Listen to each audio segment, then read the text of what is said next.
নমস্কার, বৈঠকি educational ইনস্টিটিউশনের official চ্যানেলে আপনাদের প্রত্যেককে স্বাগত জানাই। আজকের ভিডিওটা পুরোপুরি রিকোয়েস্টেড ভিডিও। অন্নপূর্ণা ভান্ডার নিয়ে অনেকেই জানতে চেয়েছেন। যেহেতু আমি এসআইআর নিয়ে এর পূর্বে যখন এসআইআর চলছিল তখন একটি ভিডিও করে আপনাদের জানিয়েছিলাম কিভাবে ফর্ম ফিল আপ করতে হয়, এবং তার পরবর্তী সময় থেকেই এই অন্নপূর্ণা ভান্ডার নিয়ে অনুরোধ আপনারা করেছেন যে ম্যাডাম একবার দেখিয়ে দেবেন কিভাবে ফর্ম ফিল আপ করবো। তো সেই বিষয়টা আসার আগে আজকে জানিয়ে দিই যে আজ থেকে অনলাইন অ্যাপ্লিকেশন করা যাচ্ছে। ঠিক আছে, আজকে থেকে অনলাইন অ্যাপ্লিকেশন করা যাচ্ছে। কাল পর্যন্ত অফলাইন আবেদন চলছিল, গ্রহণ করা হয়েছে এবং সমস্ত এসডিও, বিডিও, পঞ্চায়েত বা পৌরসভার সমস্ত অফিসে তারা জমা দিতে পেরেছিলেন।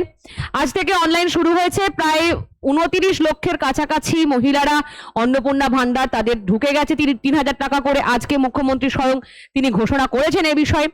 এবার পাশাপাশি একটা বিষয় বলে রাখি, যারা প্রশ্ন করছিলেন যে আসলে কারা কারা পাবে কারা কারা পাবেন না, আজকে থেকে যেহেতু অনলাইন হবে একটা বিস্তারিত জায়গায় এই কাজটা চলবে, অনেকেই অনলাইনে ফর্ম ফিল আপ করবেন, স্বাভাবিক।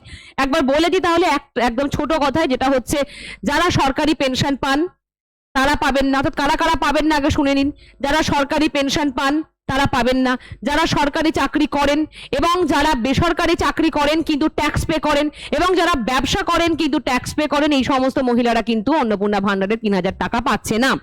কিন্তু যে সমস্ত মহিলারা বেসরকারি চাকরি করে কিন্তু তার ট্যাক্স ল্যাবে পর্যন্ত তার এই ইনকাম গিয়ে পৌঁছায় না, সে ট্যাক্স পে করে না, ফলত তারা পাবে। যারা ক্ষুদ্র ব্যবসায়ী অনেক মহিলা আছেন তারাও কিন্তু এই টাকা পাবে যদি সে ট্যাক্স পে না করে।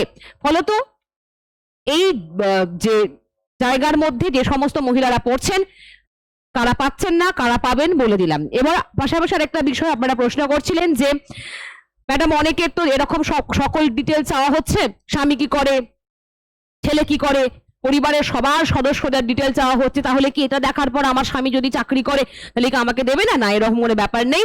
আপনার স্বামী যাই কিছু করতে পারে, আপনার 4তলা বাড়িও থাকতে পারে আপনার স্বামীর, বা আপনার ছেলেও চাকরি করতে পারেন, অসুবিধা কিছু নেই। আপনি কি করেন সেটাতে জোর দেওয়া হবে। ঠিক আছে, আপনি কিছু যদি না করেন বা যেই ক্রাইটেরিয়াগুলো বললাম এর মধ্যে যদি আপনি পড়েন তাহলে আপনি পাবেন, না হলে আপনি পাবেন না। ঠিক আছে, এবং পাশাপাশি এটা বলছেন সকলে যে অফলাইনে তো 12 পাতার মতো প্রায় কাছাকাছি ফর্ম ফিল আপ করতে হচ্ছে, তাহলে কি অনলাইনেও সেটা করতে হবে? হ্যাঁ, 100 বার করতে হবে, অনলাইনেও করতে হবে 12 পাতা ফর্ম ফিল আপ। যারা এই নিয়ে নানান অভিযোগ করছেন, বলছেন এত ফর্ম ফিল আপ, এত পার্সোনাল ডিটেল কেন দেবো, দেখুন একটা খুব সত্য কথা, প্রত্যেকেই জানেন এসআইআর এর সময় প্রায় 30 লক্ষের কাছাকাছি কিন্তু যে ভোটার নাম বাদ গেছে। ফলত কি হয়েছে, এত অবৈধভাবে লোকজন ছিল, এটাও দেখতে পাচ্ছেন আপনারা, সকলে কিন্তু ভারতীয় নয়, আশেপাশের দেশে তারা ফিরে যাচ্ছে দেখতে পাচ্ছেন, এবং তাদের মধ্যে অনেকেই কিন্তু লক্ষ্মী ভান্ডার পেতো। আবার কথা আপনারা নিজের মুখে শুনেছেন তাদের কাছ থেকেই, এবং তার পরেও দেখেছি আমরা অনেক পুরুষ আবার লক্ষ্মী ভান্ডার নিত জালিয়াতি করে। ফলত এই সমস্ত কিছু তো বন্ধ হওয়া প্রয়োজন।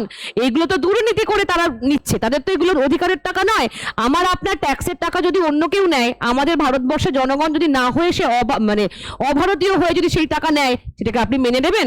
ফলত এটা খুব স্বাভাবিক ব্যাপার যে এই যে বিষয়টি সমস্ত ডিটেল নেওয়া হচ্ছে, আরো সরকারের অন্যান্য স্কিমের ক্ষেত্রেও এই সমস্ত ব্যাপারটা তাদের কাজে আসবে। যখন আমরা আয়ুষ্মান ভারত যদি আবার আমাদের যখন শুরু হবে, তখনও কিন্তু আপনার এই ডিটেল কাজে লাগবে।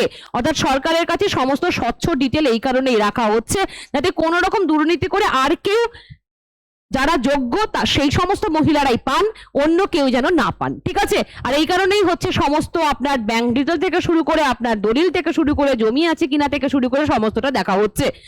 এটা খুব ভালো একটা বিষয়। এবং পাশাপাশি এটা জানিয়ে রাখি যে আজ থেকে যেহেতু শুরু হচ্ছে, সুতরাং আজ কিন্তু ওয়েবসাইটের গন্ডগোল হতে পারে। ঠিক আছে, সার্ভার ইস্যু হতে পারে। আমি নিজেও সকাল থেকে ট্রাই করছিলাম আপনাদের জন্য, অনেকবার খুলছে অনেকবার খুলছে না। ফলত যদি আপনারা চেষ্টা করেন তাহলে একবার দেখে নিন যে socialregistry.westbengal.government.in এই ওয়েবসাইটে যাবেন, এটা অফিসিয়াল ওয়েবসাইট। এখানে গিয়ে অ্যাপ্লাই নাওতে করলে আপনারা পরপর দেখতে পাবেন যে প্রথমেই হচ্ছে হেড অফ দ্য মেম্বার, আপনার ফ্যামিলির হেড অফ দ্য মেম্বার, তার নাম দিতে হবে, তার যাবতীয় ডিটেল দিতে হবে। তার পরবর্তী সারফেসে থাকবে কি, সেখানে হচ্ছে আপনার কতগুলো মেম্বার আছে, এইভাবে পরপর থাকবে। আমি আগামীকাল এই সমস্ত প্রসেসটা আপনাদেরকে দেখিয়ে দেবো। ঠিক আছে, প্রথমেই যেটা খুলবে সেখানে আপনার মোবাইল নাম্বার দিয়ে ওটিপি যাবে, সিকিউরিটি পিন দেবেন, তারপর কিন্তু এই সারফেস গুলো খুলতে থাকবে। যদি নিজেরা করেন একবার চেষ্টা করতে পারেন, কিন্তু সার্ভার ইস্যু বলে খুলছে না। আমি একটু আগেই খুলছিলাম, তো আগামীকাল এই বিষয়টা সবটা আপনাদেরকে ডিটেলে জানিয়ে দেবো। ওকে, তো ভালো থাকবেন। যদি আরো কোনো প্রশ্ন থাকে আমাকে কমেন্টে লিখবেন, আমি একেবারে চেষ্টা করব আপনাদের সেই প্রশ্নের উত্তর নিয়ে আগামীকাল ভিডিওতে আসার। ধন্যবাদ।